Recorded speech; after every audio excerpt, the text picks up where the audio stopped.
नमस्कार जय जगन्नाथ। देशर मागणा उपरे मु किछि कहैयाकु चाहूछि। प्रथमतः आपण उदाहरण देइथिली, आज गोटे सुंदर उदाहरण देवी। 1860 मसीह Lord Clive East India Company दायित्व थिले।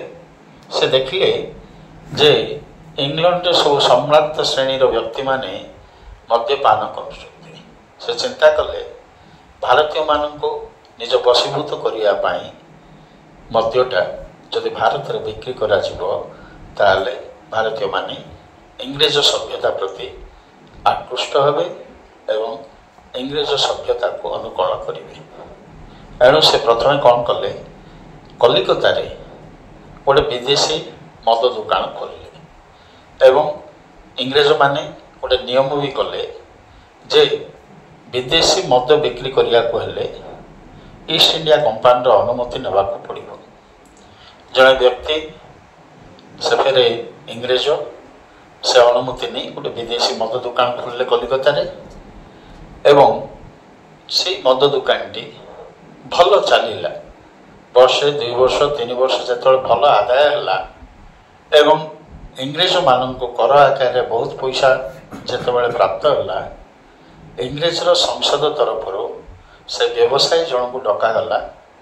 संसद भितर पचरागला जे भारतर लोक मान तो मद्यपान करनुले एवं मद्य प्रति आकृष्ट भी नथिले। से सभ्यता विरुद्ध रे मद कहीं मद पीवा एक अपराध या भारतीय माने अनुभव करती। एक उच्च संस्कृति संपन्न देश, धर्म विश्वासी देश, से देश रे मद किपरि पीले। व्यवसायी जनक संसद रे उत्तर देले जे प्रथमे मो मद मागणार बांटिली। जो व्यक्ति माने मो दुकान को आसिले सानंको मागणार मद देली, सेमाने मागणा पीले एवं ता सहित परदिन ता परदिन एमती सेमान सांग साथी सब धरी आसिले जेहेतु मद मागणा मिलुछि। किछि दिन सेमानंकर मागणा मद पीवा अभ्यास होला परे साने पैसा दे किनिबार आरंभ कले एवं वर्तमान अधिकांश व्यक्ति मो दुकान मद नियंती, विदेशी मद पान करते।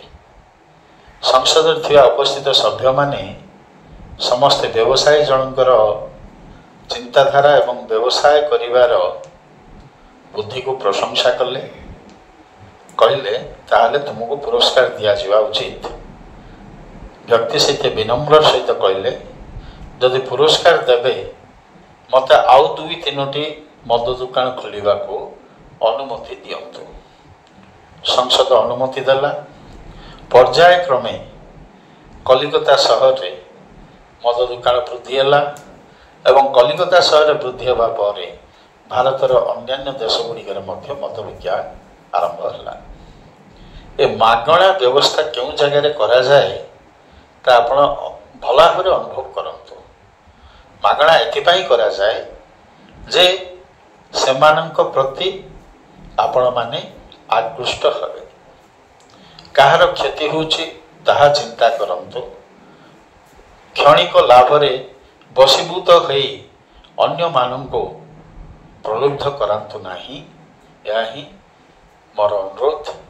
आपण माने सचेतन नागरिक, शिक्षित नागरिक यार दृढ़ जवाब दियंतु। मागणा व्यवस्था को संपूर्ण रूपे विरोध करंतु। तेबे जाई देशर प्रगति संभव हो एवं आर्थिक स्थिति सुदृढ़ हो, परिवार भितर शांति फेरिबो। जय हिंद, जय जगन्नाथ, नमस्कार।